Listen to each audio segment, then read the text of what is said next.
Selamat pagi, Pagi, Pak. Pagi, Pak. Pagi, Pak.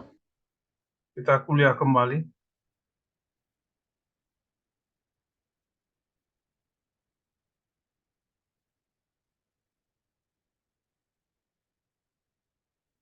Materi kelima kita adalah peranan poliploidi bagi evolusi dan pemulihan tanaman. Dasar-dasar genetika, topik ini poliploidi, sudah kita bicarakan di genetika. Dan poliploidi ini sangat bermanfaat dalam pemulihan tanaman, dalam proses penciptaan varietas baru. Dan kebanyakan tanaman pangan saat ini adalah poliploidi seperti padi, tebu, kentang, pisang, misalnya kopi, dan lain sebagainya. Banyak tanaman-tanaman pangan penting sekarang ini adalah merupakan uh, tanaman poliploidi. Dan ini umumnya terjadi secara alamiah. Ya. Secara alamiah, poliploidisasi itu pada umumnya terjadi secara alamiah. Dan umumnya karakter dari tanaman poliploidisasi itu mempunyai daya produksi yang tinggi dan daya adaptasi yang tinggi. Misalnya tetraploid dengan diploid kalau bersilangan, berkawin, akan menghasilkan turunan yang triploid. Turunan yang triploid misalnya kentang, sorry, pisang. Ada pisang yang diploid, ada yang pisang tetraploid. Di alam itu bisa terjadi persilangan pisang tetraploid dengan diploid, turunannya adalah triploid. Pisang-pisang yang kita makan yang tidak berbiji itu adalah pisang-pisang yang triploid.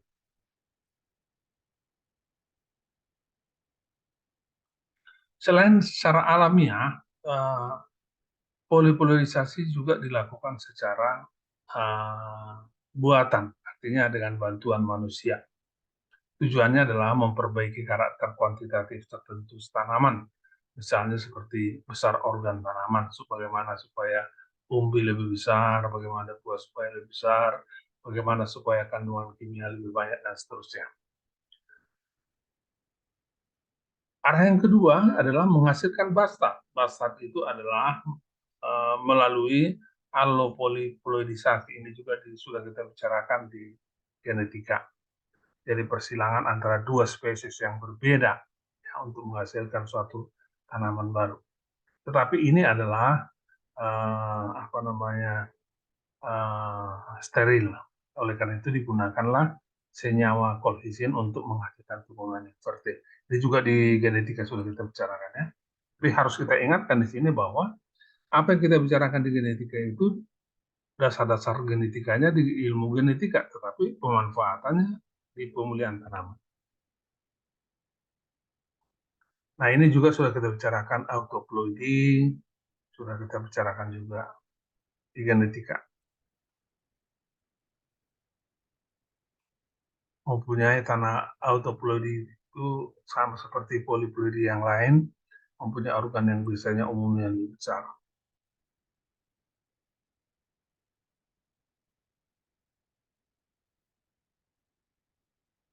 Di alam, autoploidi lebih jarang terjadi dibandingkan alloploidi. Tetapi autoploidi buatan lebih sering dilakukan para pemulihan tanaman daripada alloploidi buatan. Pemulihan tanaman telah melakukan banyak persilangan seperti ini, seperti pada jagung, padi, tomat, tembakau, gula, dan berbagai leguminosa, buah-buahan, sayuran.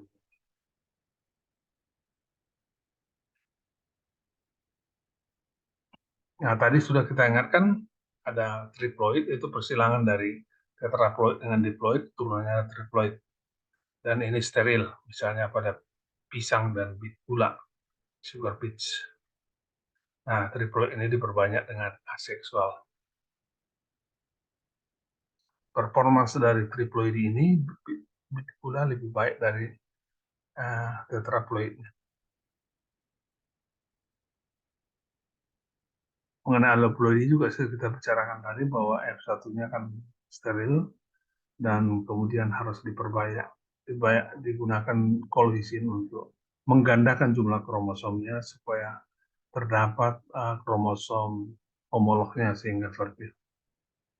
Tanaman aloe yang tercari secara spontan di alam seperti wheat, oats, cotton, tobacco, sugarcane, gula, dan mustard. Jadi banyak tanaman-tanaman penting itu adalah poliploidi. Jadi jumlah set kromosomnya banyak, poliploidi.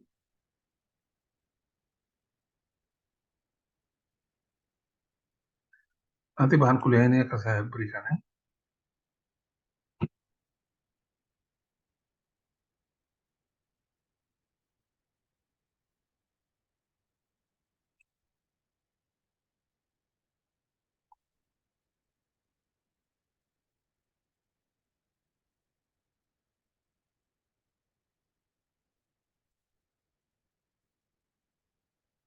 Kita lanjutkan dengan pemulihan tanaman melalui mutasi.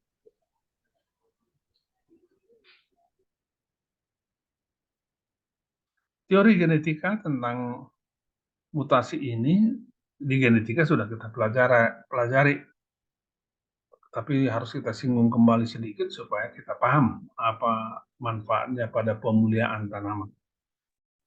Ya, mutasi itu per definisi artinya adalah perubahan tiba-tiba pada material genetik tanaman. Boleh itu pada tingkat ADN, boleh itu pada tingkat kromosom. Jadi mutasi kalau terjadi perubahan genetika akan mengakibatkan perubahan pada genotipe dan genotipe akan mengubah fenotipe.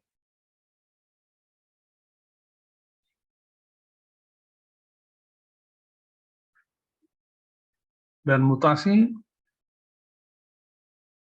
berdasarkan peranan manusia ada dua, mutasi alamiah, artinya mutasi itu terjadi secara alamiah tanpa campur tangan oleh manusia.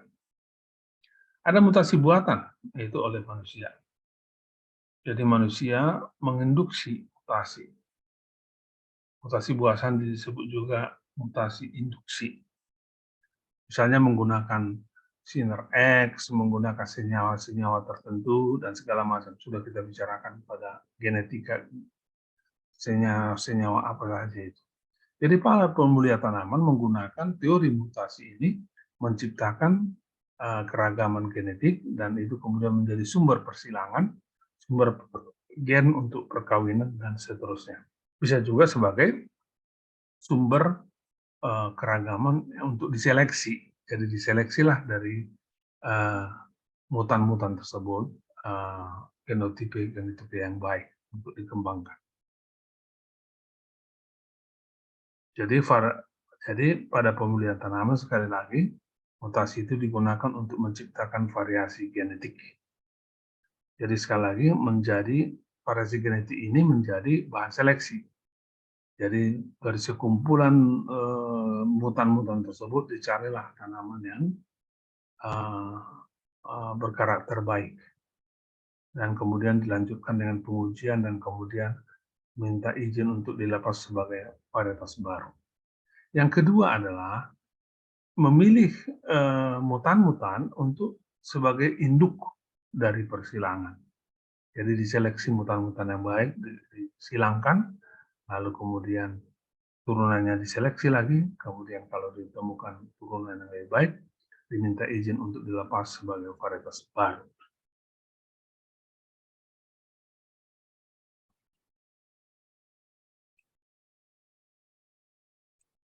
Ada pertanyaan adik-adik?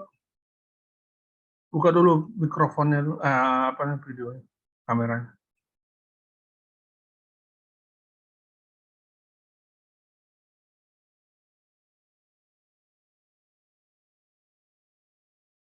Ada pertanyaan? Tidak ada, Pak. Ya baik, kalau tidak ada pertanyaan, kita akhiri kuliah kita itu materi kita. Karena materi yang sangat mudah, singkat aja saya kasihkannya. Dan materi ini akan saya share di grup. Yang kedua saya ingin umumkan bahwa nanti jam 11 kita bicara tentang praktikum pemulihan tanaman. Nah, ada pengumumannya. Yang belum menyerahkan praktikumnya, serahkan besok. Grup 8 itu kemarin. Jangan anggar jago, Austin ya. Jangan anggar jago. Seolah-olah kau sudah jago sehingga tidak membuat laporan. Si Austin kemarin itu ya. Austin. Austin. Austin.